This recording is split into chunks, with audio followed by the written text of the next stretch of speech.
And J.D. and his extreme crew, they want to have a national abortion ban. They're not happy with people having to go to Illinois. They want people to get a passport and have to go to Canada. She would never have been raped in the first place if Tim Ryan had done his job on border security. Welcome back to Red and Blue. I'm Major Garrett. That was Democratic Representative Tim Ryan facing Trump-backed Republican J.D. Vance for the open Senate seat in Ohio. The pair squared off in a heated debate Monday night. CBS News chief election and campaign correspondent Robert Costa joins us now from Youngstown, Ohio. Now, Robert, you got a chance to talk to Representative Ryan on his bus before last night's debate, and he spoke to you a little bit about the way voters may move from one candidate to another, looking for the so-called Ohio guy. Let's take a listen. People don't think about who they voted for in the last election. I think this is kind of the misperception around the national folks and consultant class. Oh my God, it's yeah, they voted for Obama twice, and then they voted for Trump twice. They look at the candidate, and they're going to ask, who's the Ohio guy here? Now, Robert, we've all heard of Florida man. Who's Ohio guy?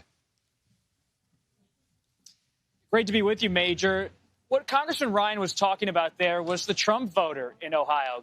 In the last two cycles, presidential campaigns, Trump has won here in Ohio, won by 8 percentage points in 2020. But Ryan believes that voter who may have drifted toward Trump, the union voter here in Youngstown or in other industrial portions of the state, is malleable politically and could drift back towards the Democrats if the pitch is right on the economy and on some other issues that might be important to them. Maybe they are economic populists, but they support abortion rights. And Ryan is trying to hit that sweet spot politically to win in a state that has become, in some respects, a red state in recent years. Looking for a so-called Trump Democrat. Immigration was clearly a flashpoint, Robert, in last night's debate. I want to have our audience listen, rather, to this exchange between J.D. Vance and Tim Ryan on that topic. People who he answers to in Washington, D.C., they're very explicit about that.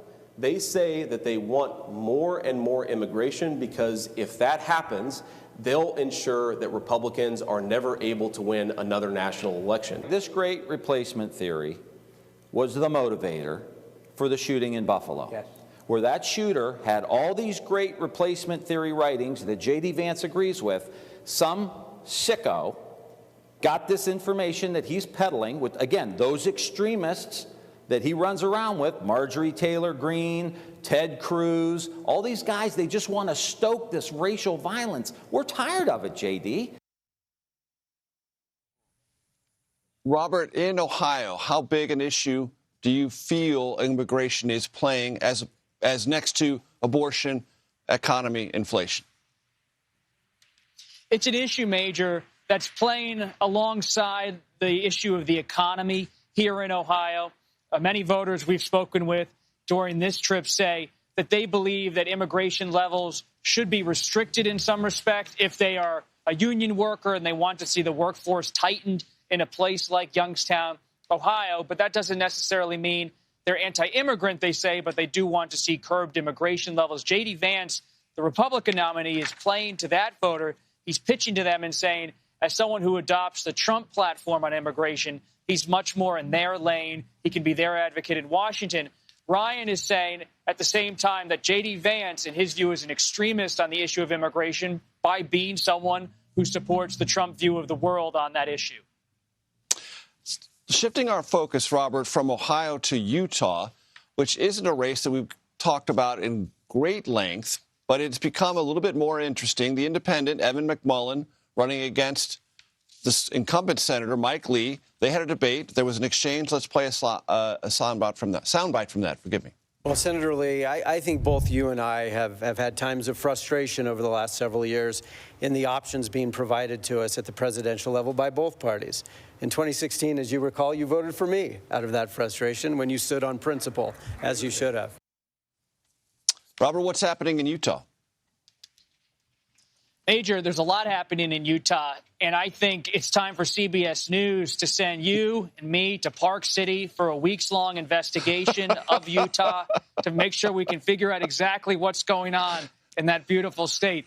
But on a serious note, Utah is so under the radar, but it should be on our radar politically. This is a race where a former House Republican staffer, Evan McMullin, who ran for president in 2016. He is someone who is now in a very competitive race against the incumbent Republican, Mike Lee.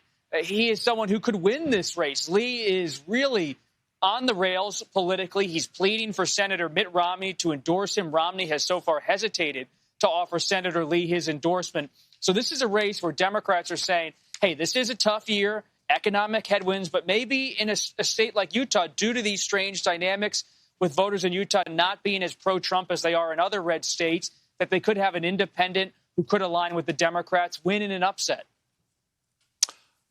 Independent who might align with Democrats. Is it clear, Robert, that if Evan McMullin were somehow to pull off an upset, he would be unwelcome in the Republican conference?